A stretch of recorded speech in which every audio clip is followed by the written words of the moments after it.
Hi everybody, I'm Sam and I'm one of the founders of Nothing in the Rulebook, and I'm the author of Philosopher's Dogs, which I've created with my absurdly talented sister, and which we're currently crowdfunding for through award-winning publishers Unbound. Like so many creative folk right now, the coronavirus lockdown has brought with it challenges and opportunities.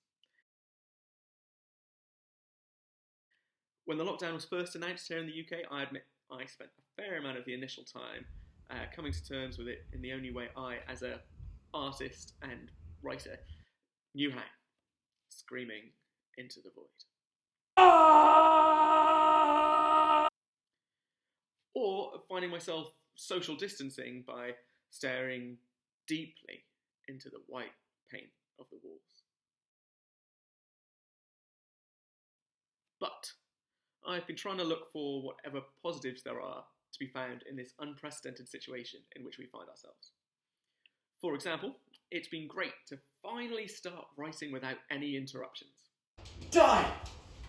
Die! Die!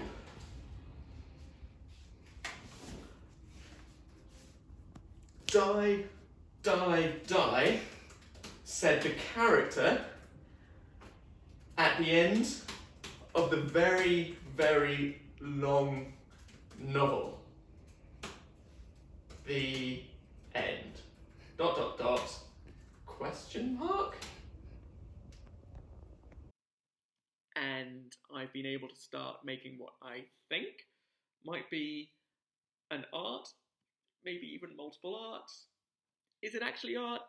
It's impossible to tell. Fortunately, being on lockdown in a shared household means that you have what all artists crave: a captive audience.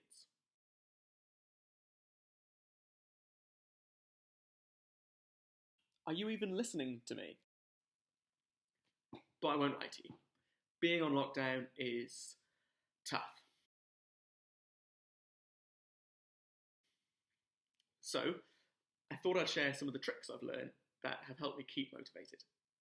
For starters, a lot of writers and artists have long spoken about the importance of physical exercise to help cultivate a creative expression and keep you focused.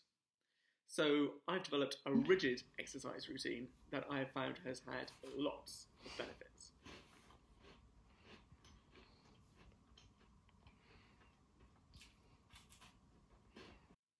And while this one might be a bit obvious, I've also found that it helps to become truly immersed in your work and the things that you're passionate about.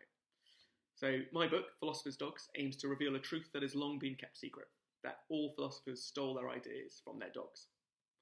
Now, I'm sure this is something that you've all suspected deep down all along, but in researching the book, I've stumbled upon the wise teachings, barkings, of some truly brilliant philosophical canines whose words I think can really help us stay sane and grounded in these sometimes scary times. For instance, I think of the words of Stoic philosophers' dogs like Barcus Aurelius, who barked, "You have power over your mind, not outside events like when the vacuum cleaner is turned on. Realise this, and you will find strength." Because ultimately, that's what all this is about, isn't it? It's about finding strength in ourselves, but also by supporting others. I feel so incredibly lucky to be involved in Nothing in the Rulebook, as the community of people who we've connected with through the project are all doing such incredibly amazing and inspiring things. Whether that's setting up new podcasts, penning beautiful poetry, writing new radio plays, running virtual book launches, or just generally keeping on going through all this madness. And it's amazing to see people making extra effort to stay connected with others, because at the end of the day, human beings are social creatures, and social distancing doesn't mean that we have to lose track of the human connections that we've built and still can build, albeit digitally. And so I'll just end by saying, stay safe and stay well. I'm really looking forward to seeing and hearing your stories of self-isolation in lockdown.